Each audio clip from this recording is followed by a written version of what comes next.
11 points separate Barcelona and Real Madrid, and 11 points separate Bayern Munich and Borussia Dortmund. This is Sports Night Live, and this is the World Football Show. Hello and welcome to another episode. I'm your presenter, Mina Rzouki, and today I'm joined by our European football expert, Andy Brassell. How are you, Andy? Yeah, pretty good. Of course, the points that really matter are the two between Lyon and PSG, but I'm sure we'll come to that in a minute. Because that is, of course, the only league that we are so interested in. It's quality, not quantity. Okay, let's discuss this. So basically, PSG, 2 points. What do you think? One-man team, honestly. And how awful is Pastore? Well, they're a one-man team who aren't top as well, having spent all that money. Because, of course, Lyon won their game in hand last night against Marseille. And it was always thus that PSG were going to be knocked off the top, because it was a game in hand for both Marseille and Lyon. If Marseille took a point, they would go back to the top, unbelievably enough, because they've had one league win since September, which is But PSG didn't profit on any of it. But yeah, so Lyon won the game spectacularly, in fact, and went to the top of the table, and it's extraordinary because, of course, Lyon and Marseille have had all these financial troubles where they've had to cut their wage bill, and while PSG have been spending lavishly, and a lot of good it's done them so far. So money doesn't buy you entertainment then? No, Lyon have undoubtedly, as well as being top, have undoubtedly been the most entertaining side in Liga this season. For Bafétimbi Gomis, France's Bafétimbi Gomis, we can say again, because he's getting picked for the squad French again. national team. Yeah, because it was an away match, I think he didn't quite do his celebration for a recent home game against Brest, where he scored. Stole the mascot's head, the Lion mascot's head, put it on and did a little crawl towards the fans. So this doesn't get a yellow card, huh? Well, he didn't remove his shirt. But this is the stupidity of it. He probably crushed the dreams of a load of children who thought the lion was real. But apart from that, he's made up for that with the hat-trick last night. A very good hat-trick it was as well. Okay, so let's be honest. Can Lyon actually push PSG all the way? That's the question. The fact is they've cleared up with this result. One, they can win the big games because going to the Stade Velodrome is always intimidating. Two, they have a decent depth of squad because they did it without their three best players, Lisandro Lopez, Dejan Lovren and Yoann Gourcuff, who pulled out just about 5 or 6 hours before the kickoff, having been very, very good recently. So it shows they've got that depth. There's a lot of spirit because there are a lot of young players who've been brought through by Rémi Garde, who was the coach, who was previously head of the academy. And you know, there's a real bond there, which is exactly what PSG don't seem to have, although they did play very well in the League Cup at St Etienne this week, where they went out on penalties. You know, there doesn't really seem to be that bond. You could say Ibra is part of that because, you know, they're so incredibly... He never seems to have a bond in a team when he's in it. Well, the thing is, they're so incredibly reliant on him. I mean, you can't help them be reliant on him because he's the best player in the league by an absolute mile. 2 assists and 2 goals. As you said, yeah, last weekend against a very weak Troyes side, it has to be said. But I think the Pastore question is an interesting one that you brought up before because, of course, he's been linked with a move to Milan recently. There's increasingly the feeling that he's a dead weight there at PSG. He's had dead weight. Well, he's had great moments in games, but it was always thus. Like at the start of last season, where he had a really good purple patch, he was only really playing well for 10-20 minutes in games, and he didn't really, the way he talked in interviews, he didn't really seem like he was happy in France. He felt that he didn't have the sort of tactical liberty that he had elsewhere, and it just never really seems to be playing with much of a smile on his face. And you would have thought Ancelotti, being so au fait with Serie A, which is where Pastore obviously did his best, would be able to bring the best out of him, but you know, he's not playing great football. And do you think there's a sense that they're more interested in European football and you know what they're going to do in the Champions League than they are with what they're actually going to do in the league? I think there is, to an extent. I think also the potential to not have to play great football and to crack open games with 10 minutes of quality is a lot larger in the Champions League. You know, that's what you can do. You can go through games and you know, just have 10 minutes where you're really, really good. And you know, the fact that you've got key players like Sirigu, who's a great goalkeeper, like Thiago Silva, like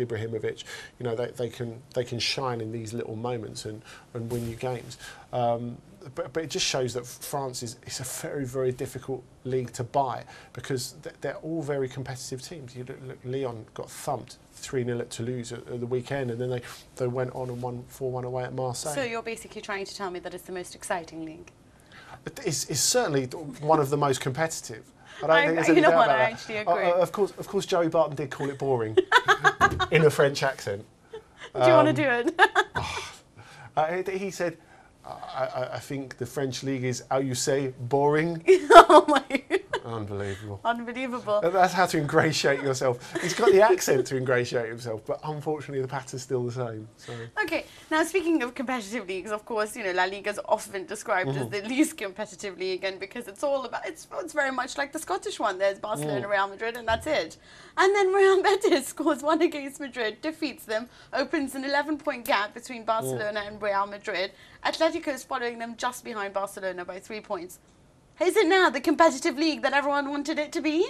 Well, perhaps. You were talking about lasting before. That's got to be the big question over Atletico. And you always feel, and I suspect their fans always feel, that there's some sort of impending disaster around the corner. When it comes to Atletico, whether that's the departure of Falcao in January or whether that's just some sort of internal implosion.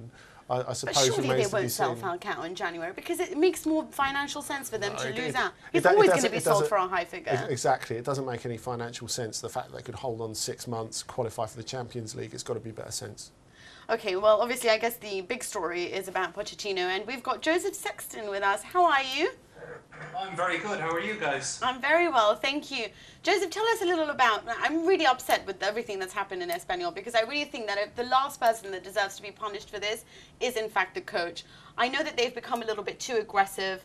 They're getting red cards, they're getting yellow cards. They seem to not be doing very much when they're not in possession of the ball. But is he the right person to blame since the fact that they've lost, everything? The sporting director neglected his duties. You've got all of their youth team coordinators left. The head of youth left. Morales left. What's going on in Espanyol? I'm so glad that you've started on that point because this is a story that's very close to my heart. Last April, I visited their training complex. I spoke to Pochettino, who's I think is a very fine man as well as a very interesting coach. And this whole situation, when you talk about being aggressive on the field, I think things have gone against them. Yes, they have had rash sendings off, but a lot of the sendings off have been stupid sendings off, refereeing mistakes. Basically, nothing's gone right for them this year. And when I wrote for them recently, I wrote about them recently, and specifically about Pochettino. The situation at this club is they moved into their new stadium a few years back, a fantastic new stadium on the edge of the city in Cornellà. Now, that's come at a cost, and what they've been doing over those past 4 seasons is selling basically at an accelerated rate each year, selling their best players in every window. Now, they usually bring in a raft of loanees in the winter window, but some of those years, Pochettino's kept them competitive. He's kept them knocking on the door of Champions League places in certain seasons.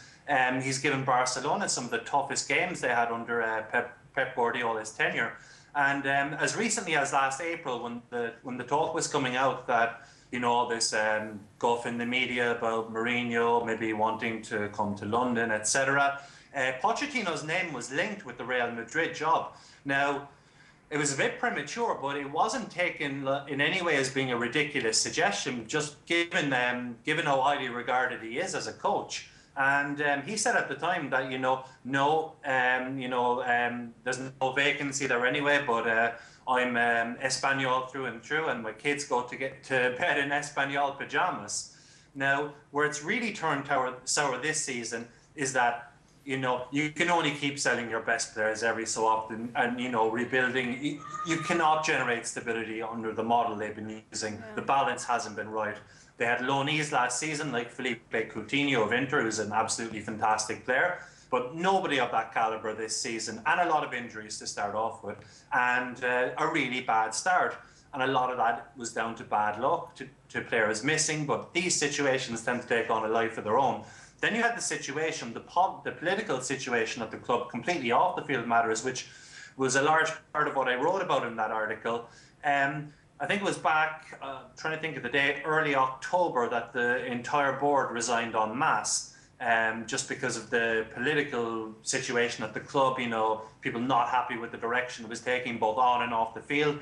And I thought for a while that gave, you know, that left Pochettino a bit secure, and results did pick up a little bit, and then they got, you know, thumped 3-0 in a game by Osasuna, where you just could not see how that game was 3-0 to Osasuna, you know. That's really, just the thing, it always seems unfair with the way that everything's been going with Espanyol. Yeah, and you know, okay, they've had another bad result since, but they played very well, and in my opinion were robbed when they lost to Valencia because of two ridiculous sendings off. One which was, I'm trying to recall, the first one wasn't a sending off. The second one was second yellow for protesting the decision, rightfully in my opinion, of the first sending off, and you know, suddenly they end up going down 2-1 when they could have got a really good result at the Mestalla with a really good performance. But stories were emerging at that point that Pochettino was ready to walk because he was so fed up with the machinations at the club. And I'll tell you, even when the elections finished,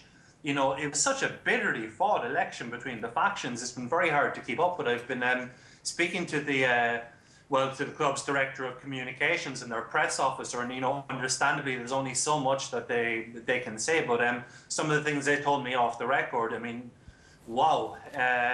But at the end of the day, I guess it's not such a great surprise that he goes, and I think it's the best thing for him because he deserves better than the situation he's been landed in at that club. And I think he can walk out of there with his head held high on a fantastic few years' service. Okay, I just want to get your quick opinion on what you think of just the new coach that they brought in, Javier Aguirre, who probably is a controversial coach, especially what he did during his the World Cup 2010, his decisions, the fact that he rotated the captain's armband, what he did with Zaragoza. Is that the right person to take over? You know, he's got a mixed record, but perhaps his best work is in the past. That's maybe one way of putting it. I don't mean to be too harsh on the guy, but he had done good work before in Mexico at domestic level with the national team. I believe he had 2 stints with the team, and it had that interlude where he did well in Spain. I'm trying to think which club it was. Was it Osasuna that he got into the Champions League places one season? Now, they had narrowly missed out or went out in the qualifying round, but, you know, I didn't have enough time to look into that, you know, rushing back to get on here today. But he's got a bit of a mixed bag as a coach. There's talk about Unai Emery. I think he would be crazy to take this job. With Aguirre, he's got a mixed record, but, you know, he seems to be a good guy at creating a group thing when it goes right for him, at getting a group together. And I'm willing to give him the next couple of months to see what he does here before I rush to any sort of a judgment. Joseph, you look like you could be the man for the job yourself, actually, with that Mancini-esque scarf. But if we could briefly move on to Real Betis, and of course the fact they beat Real Madrid last weekend. This was a tremendous comeback, wasn't it? When you consider the beating they got in the derby against Sevilla, and you know how annoyed their fans were. What a show of character from Pepe Mel's team. That was fantastic, and you know what? This has just reinforced my opinion. I had my doubts about them at the start of the season. This has reinforced my opinion that they are a very, very serious team. I think a lot of people, you know, even aside from the goal he scored the other night, I think a lot of people will be hearing a lot of more things about Beñat in the coming months. He's been one of the best performers in the midfield zone in the league for me this year. With the Madrid game, no, I didn't see it coming, but you could see a performance like that from Madrid coming. I think we can put the Seville derby down to being a night where they just simply didn't turn up. They froze on the night. The early goals just absolutely knocked the stuffing out of them, and if Sevilla hadn't eased off, they could have really run up the score that night. So, you know, it is a real credit to Pepe Mel, who's a coach I really admire and respect, that he was able to engineer a performance like that and make the most of, let's say, Real's shortcomings on the night. Okay, thank you, Joseph. We do have to let you go now, but we'll catch up with you next week, hopefully, on more to do with Spain. So it looks like Barcelona's already won La Liga now. Pretty much. I always admired Pepe Mel ever since I saw Real Betis train, actually, earlier this year, where after they had a short small-scale practice game. He sent everyone in, apart from the 2 goalkeepers and the forwards. He went out onto the wing, and bear in mind he's a reasonably portly man in his early 50s, and he crossed in the ball endlessly for Roque Santa Cruz, Ruben Castro and all that to take pot shots. And I thought, you can't imagine Mourinho doing this, can you? No, you're well, never going to imagine. Mourinho probably couldn't get it past the front post, could he? The sort of player he was. But. Well, I don't know, you don't need to be a footballer. Anyway, do join us after the break where we'll be going to another European country. But which will it be? See you after then.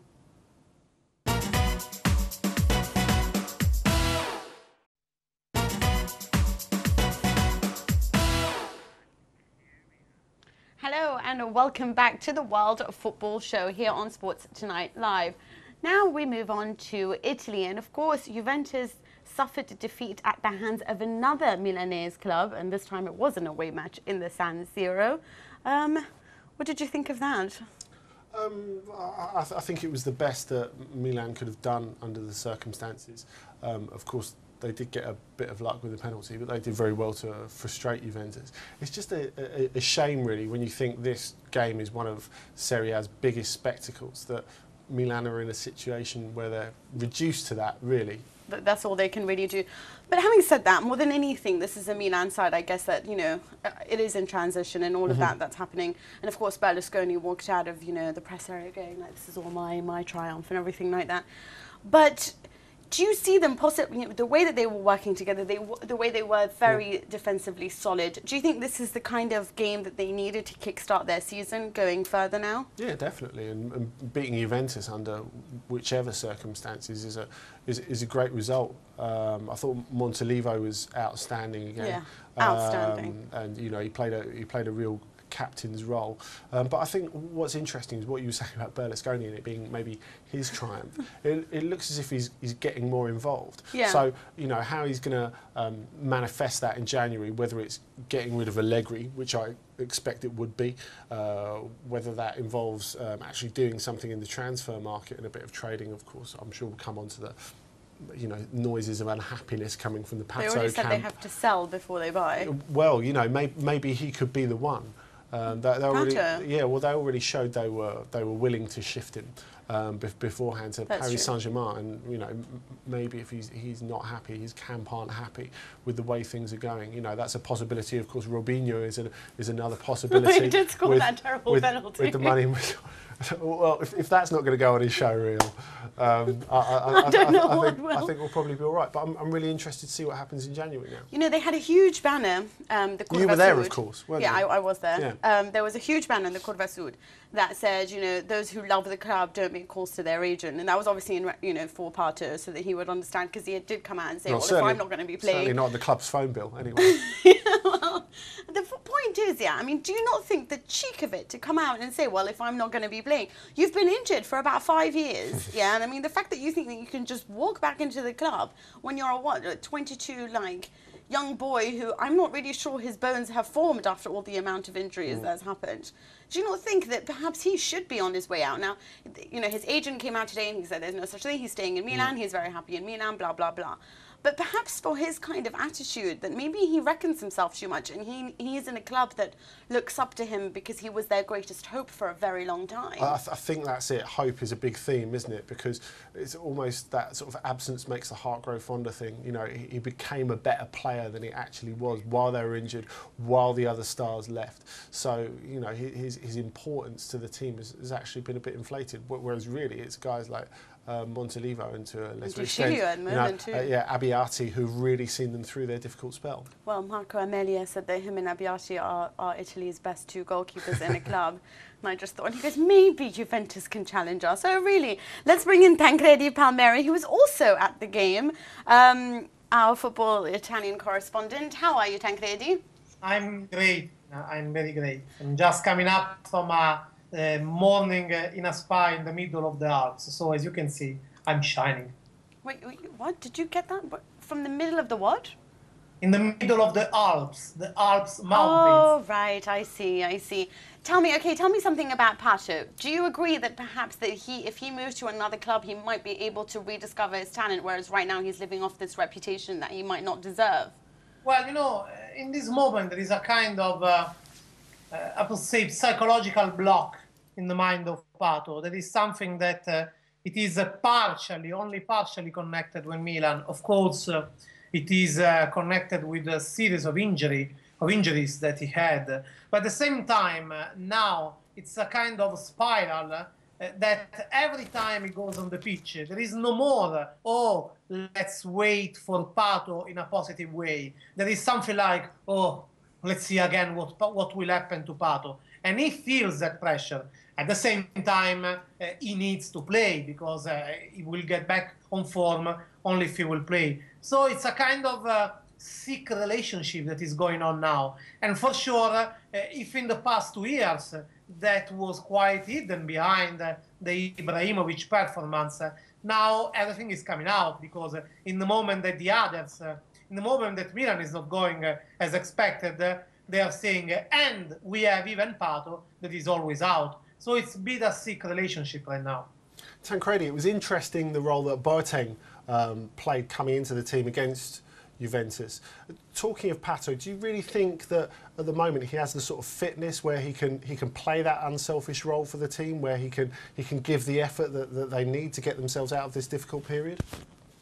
It's honestly, it's hard to say for a neutral observer. Only who has seen Pato in the training can say that properly because he played really very few minutes since he was back from injury. Boateng, for the first time against Juventus, he accepted, I would say, a role of sacrifice, a defensive role. He was said that he's the false nine up in front, but I must say that Boateng played a lot of times in that position, maybe behind the forwards as a number 10. That's because until Ibrahimovic was there, the creativity of Boateng was exploited, but since he left, everything seems vanished from Boateng. So for the first time, Boateng accepted, okay, this time no tricks, no making up my mind about being the decisive guy. Just focus on marking Pirlo, marking the midfield, be the first one to break the Juventus game,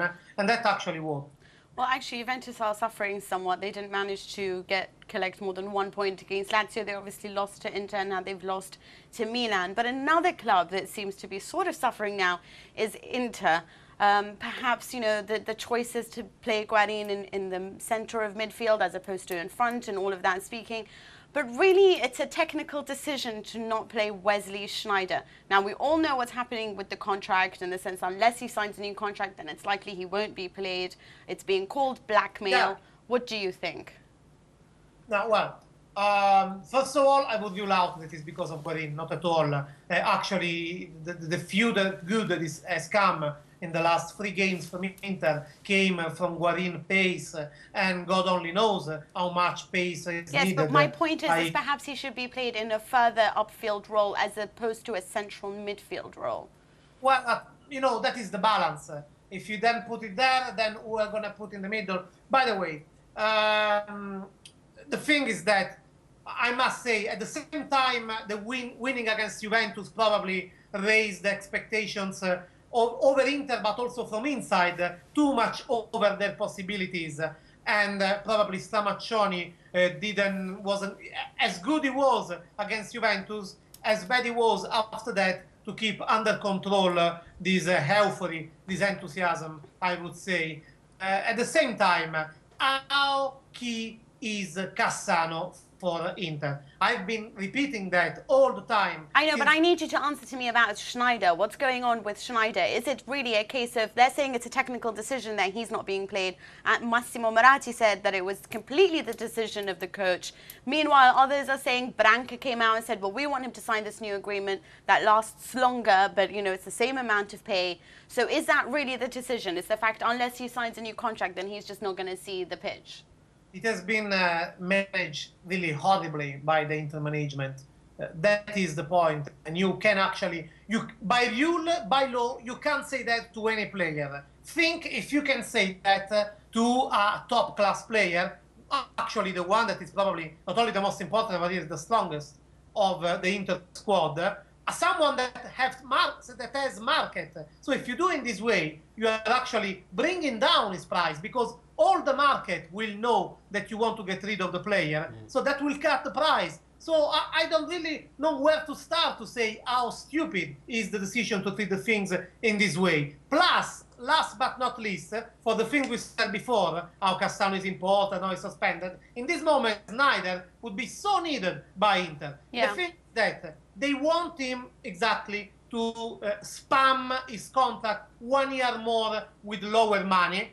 Very hard to get from a player at the age of Sneijder a decision like that. And let me say also a Dutch player, because it's usually very hard to deal about these economical things with Dutch agents and everything. But at the same time, this is bringing where was already expected, because I can tell you since last 1st September, some of us know that there is 1% of possibilities that Sneijder will still be at Inter in the next season. Yeah. But doing in this way, it's doing the worst for the club, for the economy, yes. for the technical side, for the player. Honestly, managing worse than that, it's very hard. I agree with you, but thank you. That's all we have time for, Tancredi. But we will speak to you next week to catch up more on Italian news.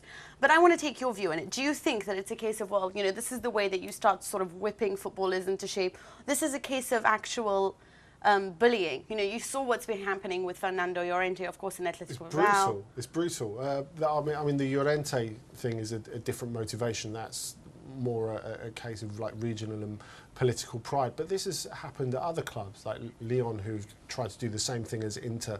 They had their years of plenty, and now they've been left with big contracts, and they've tried to cut it. And I think it's the frustration for the club when they get to the last couple of big earners that are really sticking out for them. But it's not Sneijder's fault. He didn't ask for that money. You know, he signed it in good faith, and you know, he's got every right to stick where he is. It's very dirty, but I see why they're doing it. I mean, Tancredi's point is interesting, but I think, you know, for them it's not about the fee. If they drive the fee down, so be it. That doesn't really matter. That's money they've already spent. If they can get him off the wage bill, that's the thing that they're going to keep paying. So that's what it's all about for them. But again, it comes back to the question: who is going to pay that sort of money for him when he hasn't played in any sort of form for a while? And also, just sort of, you know, at the end of all of this, wanting to discuss the fact that, you know, now the two Roma fans who were caught, they were Roma fans, not Lazio fans, who were caught with everything that happened and all the violence that they inflicted against Tottenham fans, they've been banned from sporting events for 5 years. Not probably enough of a punishment. Claudio Lotito's come out and said, my fans are not racist, we are not a racist club. They played with a jersey yesterday saying, against Udinese, saying, you know, no to racism. Do you think that this is going to be a never-ending story when it comes to, you know, football in the capital, between Lazio and Roma and all of this? I mean, he's gone and visited the fans. He's adamant this is not something to do with Lazio. I've had so many people tweet me saying, oh, yes, it always has to do with Lazio. This is what Lazio are about. Would you agree? Well, Lazio have had a problem that's gone on, which, you know, whether that's a small element of their supporters or not. And you know, you had this with the West Ham Tottenham game as well, didn't you? Those West Ham fans shouting anti-Semitic stuff. And you know, the fact is you can't define it by one club. But you know, always fans trying to defend their club, and of course they've every right to defend their club, come out and say it's a minority. Really, it's not really that important whether it's a minority. If that attitude exists within the support, it's a problem that that the club have to deal with. But also, I think you have to look at the fact, and I think the fact that we initially assumed, a lot of people initially assumed, that these were Lazio fans attacking the Tottenham fans, and it wasn't. It was, in fact, Roma fans. You have to look at the fact it's more societal, and exactly. there aren't any short answers to this, unfortunately. And people want answers and punishment like now. That's going to, you know. But you're talking about changing attitudes. You're talking about changing standards of behaviour, and that's not something that football can do on its own. And I don't think you can hang individual clubs out to dry and, you know, isolate them by just, you know, giving them the big punishments that everyone wants but aren't really going to change things. Actually, when I was going around Milan, there were just so many graffiti that said, you know, no to Israel, boycott Israel, free Palestine. So, you know, this has a lot to do with, like you said, society changes rather than, I guess, the ultras of the Roman clubs. But anyway, that's all we have time for on Italy. After the break, we go to America. We just discuss the MLS Cup, David Beckham, and more. See you then.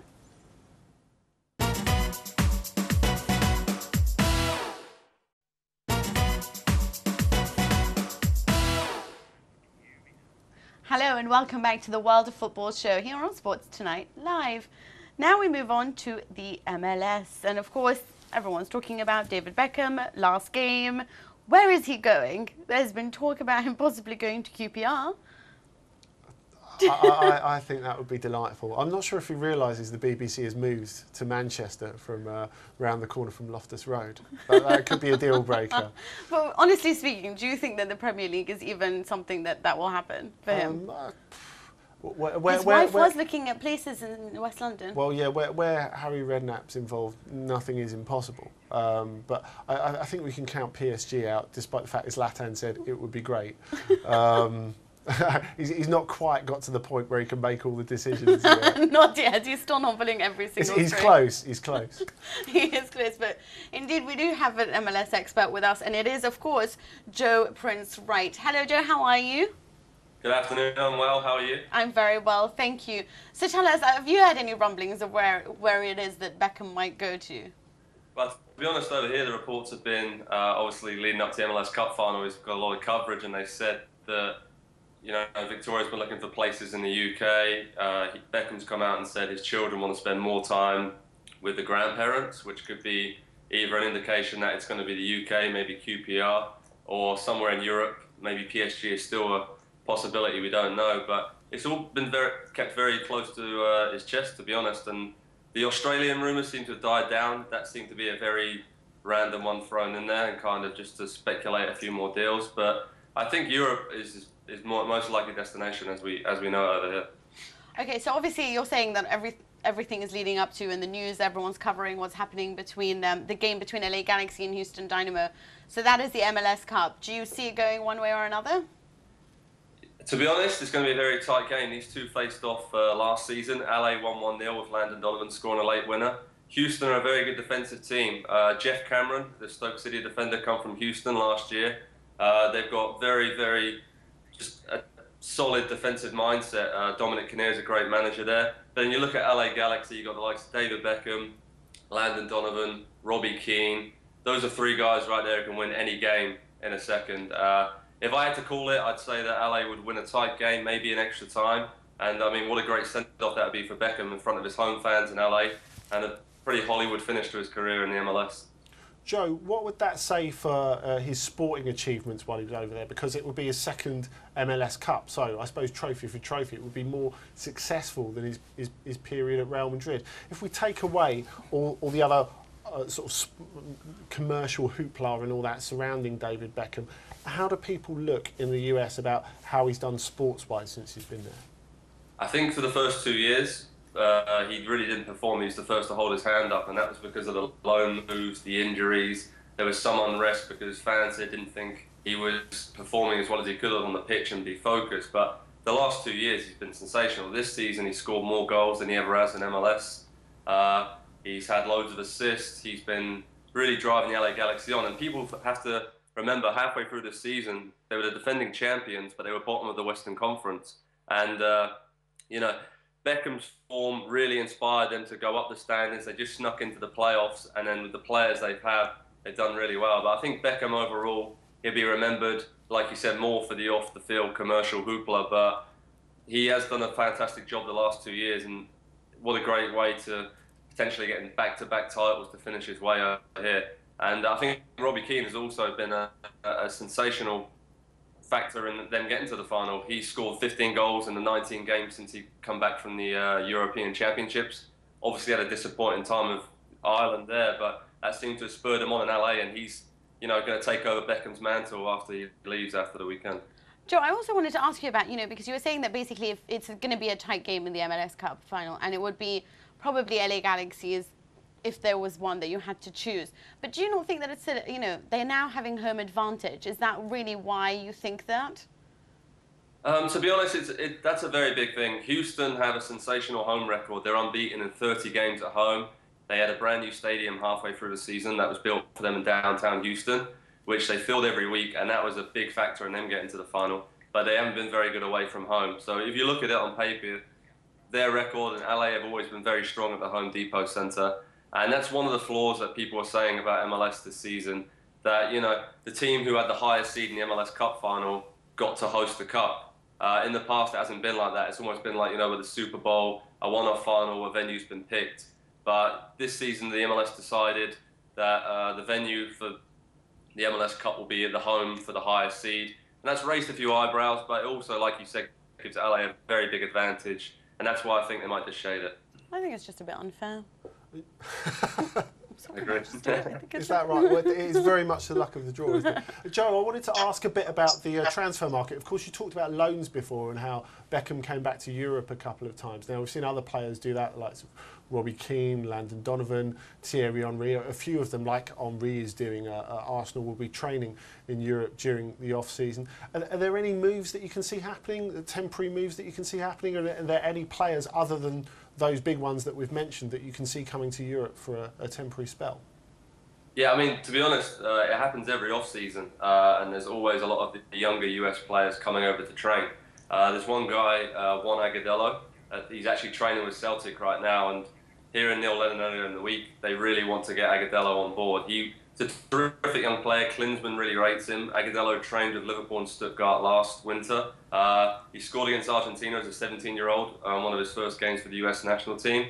He was with the New York Red Bulls, but because Henry was there, didn't really get a chance to shine. So he's been moved to Chivas USA, which is the second team in Los Angeles. Hasn't worked out for him, but he's here training at Celtic, and I'm trying to meet up with him next week, so hopefully I'll have a bit more on that. But he's very keen to play in Europe. And one bit of news that we expect to be sealed in the next 24 hours is Roger Espinosa, Honduran midfielder, is going to be signing for Wigan Athletic on a free transfer. He's actually been sensational for Sporting Kansas City. They've won 2 conference titles in a row, and he's a very combative midfielder, gets forward, supports the attack. If I had to compare him to somebody, I'd say he's pretty like Cheick Tiote at Newcastle United. He's 26 years old. He's played for the Honduran Olympic team at the London Olympics. Very highly rated in the US. They're very sad to see him go, but he's come out. He's actually in the UK having a medical, and it'd be a great pickup for Wigan. And if you look over the years, the amount of scouting they've done in Central and South America, with the likes of Franco De Santo, Hugo Rodallega, Palacios, they've pulled another gem, and I think Espinosa is going to be a great signing for Wigan. And at Everton, you've got Zach McMath, the Philadelphia Union keeper. He's training in the off-season. And there's plenty of other MLS players in La Liga and Serie A. And it's only going to get more and more. As the level increases in MLS, these guys are going to be flooding all over Europe. So I expect it to be a busy winter period for these guys. Joe, what about the other way around? Because, we were talking before the show and you told us that there's a possibility maybe Kaká and, of course, Andy's favourite player, Luis Fabiano, going there. Is that true? Well, to be honest, I've been speaking to a lot of people this morning, and there's been rumours circulating for a long, long time now. Of course, Kaká's brother is actually on the New York Red Bulls team roster. He's a big centre-back, 6'4", bit of a different player. But Kaká has come out several times and said he'd love to end his career in MLS. But what the MLS is trying to do now is, shepherd those guys away from coming to the MLS in their mid-30s or early 30s like Henry did. And maybe when they're late 20s, when they've still got a few years in their prime to go. And as for Luis Fabiano, we understand that DC United head coach Ben Olsen and his scouting group have gone down to South America this week, and they've gone to look at the Sao Paulo striker. It could be one that's out there. You think he's been a top striker for a long time now with Seville and a few other teams, but that's the way the MLS is going. And I can only see it improving and trying to get those big name players in as early as possible. Good. I think that is exactly the way that you're supposed to develop a league. But thank you for joining us on the show today, Joe, and hopefully we'll speak to you at another time. So, Luis Fabiano, you happy with that? Fancy a trip to DC? Great. Join us after the break where we'll be previewing the Champions League fixtures next week.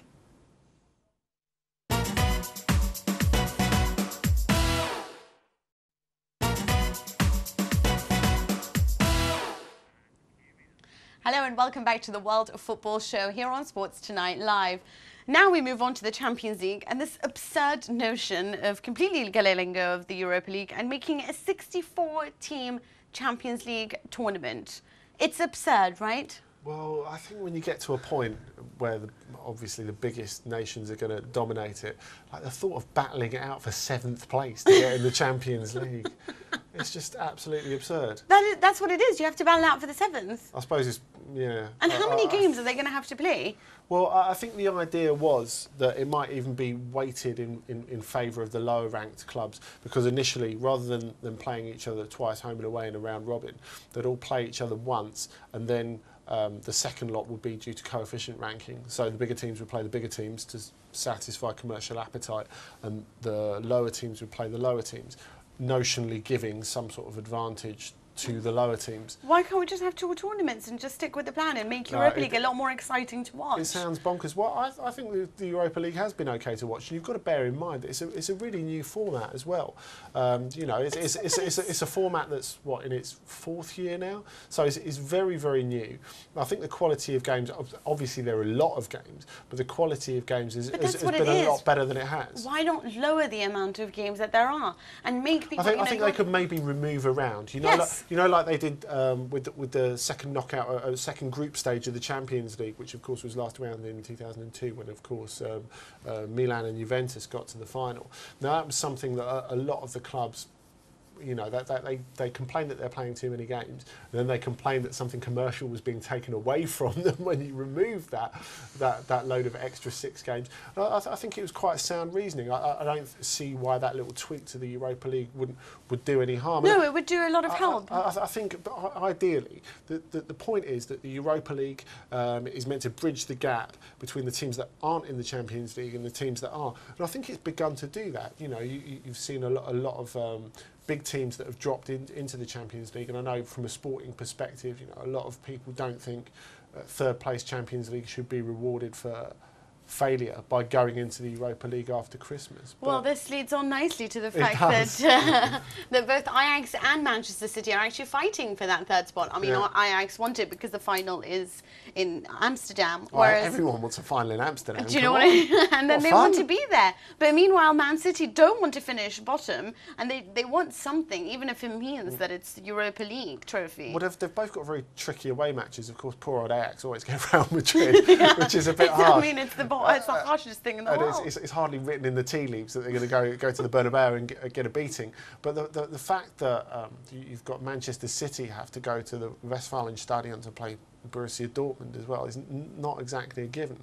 So if either of those teams could even pick up a draw, really, you know, that could be decisive for them. Well, maybe this is the time for City to actually flex their muscles, because Dortmund, of course, have that away match to Bayern Munich, and that's probably more important because they've already qualified. So do you think they're really going to put all their eggs into this? Probably not. They're probably going to take it a little bit easy and look ahead to the Bundesliga match against Bayern Munich in hopes of the Bayern game comes first. I guess you've got to look at what sort of condition they're going to come out of that game with, you know, because presumably they're going to put a lot into it. There's going to be a little bit of fatigue. They're going to tire for the Champions League. Perhaps. But of course, I think Jurgen Klopp loves to give a chance to younger players who, you know, not just come through the club's academy, but he signs from other clubs, the likes of Maurice Leitner, Chris Love, who've been making an impact in the first team. So it could be an opportunity for them against Manchester City.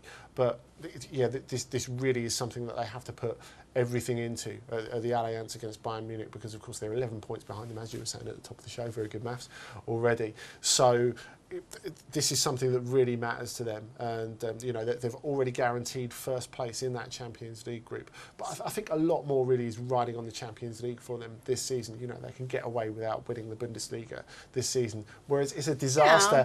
Well, obviously they'd like to retain it, but you know, it's a disaster for Bayern Munich every time they don't win the Bundesliga. But that's not going to be the same for Borussia Dortmund. It's far more of a sort of level-headed project, and of course they just announced that profit this week of 34 million euros as well. Well then, but Bayern Munich have got to sort of do really well so that they can get, you know, achieve everything that they want to achieve, and then of course they're going to be possibly a bit tired for the Champions League game. But let's move on to another team, and that is of course Chelsea, and against Nordsjælland, and that's 2 0-0 victories. Do you think there could be a third for Benitez? And I ask this as a Juventus fan. Every clean sheet is a victory, as you're right. I mean, if that's what you guys are looking at, then where are the Italians? You know, it's absolutely extraordinary. You can't see them not beating Nordsjælland. Nordjylland, and I think the plus for Chelsea there is however much difficulty they're having in front of goal at the moment, however much difficulty Fernando Torres is having in front of goal, you have to look at Nordjylland, and you know they play very creditably in all of their games. Expansive football.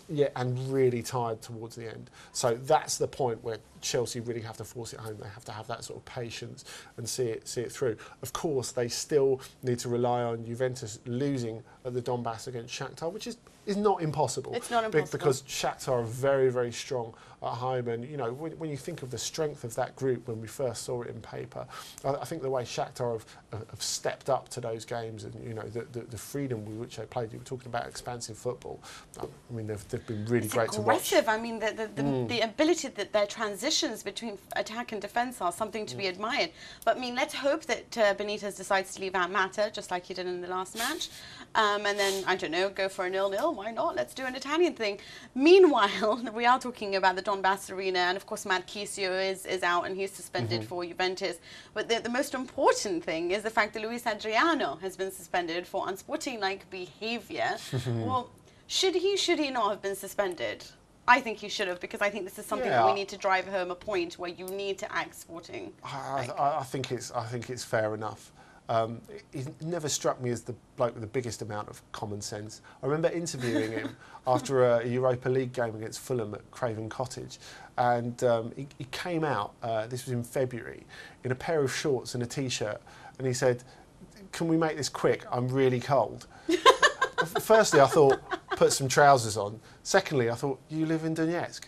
But I think that was the thing. I don't think there was any malice in what he was doing. I just think he was a bit dopey. But, you know, the result's the same. And I think to bring people into line and to show that football, you know, should be played in the right spirit is very important. I think another question is whether the defender who stopped Nordjylland walking in a goal in response should be suspended. Right. Because that's similar dopiness, I think. But I agree with you, by the way. Very, very bad sportsmanship. Okay, but how much do you think this will actually affect Shakhtar's performance? Because Luis Adriano, perhaps not the man that you usually rely on. You know, you're looking at mainly their wingers, and especially Milan, and your Fernandinho, who's, I guess, the deep-lying playmaker. But do you think that his loss will be felt against Juventus? A little. You know, he's been very, very consistent for them over the last 5 years. But as you say, they've got a lot of players to cover, and a lot of their goals come from midfield, whether that be Mkhitaryan coming in from the left-hand side, whether that be even in Fernandinho. I mean, given that he's one of the defensive midfield double pivots, for him to come forward and score the winning goal like he did against Shakhtar at the Donbass, I think shows, you know, what sort of freedom they play with. So there are plenty of goals left in the team.